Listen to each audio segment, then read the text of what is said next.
ओडिशामधील पुरी येथून एक अत्यंत चिंताजनक आणि मन हेलावून टाकणारी बातमी समोर येत आहे। दरवर्षीप्रमाणे यंदाही लाखो भाविकांच्या उपस्थितीत प्रभू जगन्नाथाची जगप्रसिद्ध रथयात्रा मोठ्या उत्साहात सुरू झाली खरी, पण दुर्दैवाने या ऐतिहासिक सोहळ्याला गालबोट लागलंय।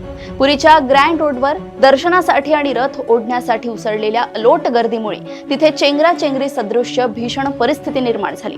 या गोंधळात आणि धक्काबुक्कीत भाविकांचा जीव गुदमरला असून एका दुर्दैवी घटनेत 2 भाविकांचा मृत्यू झालाय, तर 200हून अधिक भाविक जखमी झाले आहेत। नेमकी काय आहे ही संपूर्ण घटना आणि सध्या तिथे काय परिस्थिती आहे, पाहूया सविस्तर।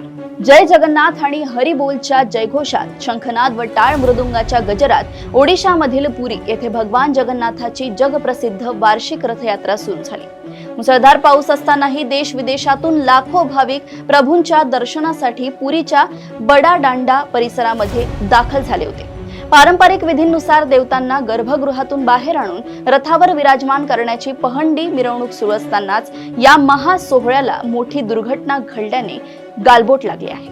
ग्रँड रोडवरील मरीचिकोट चौक आणि मार्केट चौकादरम्यान दुपारी 2 वाजताच्या सुमारास भगवान जगन्नाथ, भगवान बलभद्र आणि देवी सुभद्रा यांच्या रथांची प्रतीक्षा करत असलेल्या भाविकांची अभूतपूर्व गर्दी वाटली। प्रचंड उष्णता, वाढलेली आर्द्रता आणि लोकांच्या अलोट गर्दीमुळे तिथे अचानक गोंधळाची परिस्थिती निर्माण झाली आणि धक्काबुक्की सुरू झाली। या चेंगराचेंगरी सदृश्य स्थितीत अनेक भाविक रस्त्यावर पडले आणि पळापळ सुरू झाली। गर्दीचा दाब आणि दम कोंडल्यामुळे 2 भाविक जागीच बेशुद्ध पडले। त्यांना तातडीने पुरी जिल्हा मुख्य रुग्णालयात नेण्यात आले, परंतु डॉक्टरांनी त्यांना मृत घोषित केले।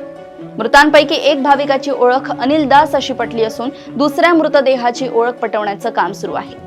या घटनेत 200हून अधिक भाविक जखमी झाले असून त्यातील 150हून अधिक जणांना तीव्र उष्णता, डिहायड्रेशन आणि किरकोळ दुखापतींमुळे रुग्णालयात दाखल करावं लागलंय। घटनेची माहिती मिळताच police, Odisha disaster rapid action force आणि आरोग्य विभागाची पथके तातडीने ॲक्शन मोडमध्ये आली। प्रशासनाने तयार केलेल्या विशेष आपत्कालीन मार्गावरून जखमींना तातडीने रुग्णवाहिकेद्वारे बाहेर काढले। बचाव पथकाच्या सतर्कतेमुळे पुढील मोठी दुर्घटना टळली।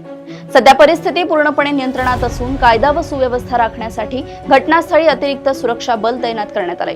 या दुर्घटनेचा पुढील तपास स्थानिक प्रशासनाकडून केला जात आहे। पुरी येथील ही घटना अत्यंत दुर्दैवी आहे। धार्मिक सोहळ्यांमध्ये जेव्हा लाखो लोक एकत्र येतात, तेव्हा प्रशासकीय नियोजनासोबतच आपण भाविकांनीही संयम आणि शिस्त पाळणे किती गरजेचं आहे, हेच या घटनेतून पुन्हा एकदा स्पष्ट होत आहे। प्रशासनाने आता परिस्थिती नियंत्रणात आणली असली तरी 2 निष्पाप भाविकांना आपला जीव गमवावा लागलाय। जखमी झालेल्या सर्व भाविकांना लवकरात लवकर आराम मिळावा, हीच आता प्रभू जगन्नाथाच्या चरणी प्रार्थना। अशाच घडामोडी व अपडेट्स मी ऐश्वर्या आपल्यापर्यंत घेऊन येत राहील। तोपर्यंत बघत रहा देशोन्नती।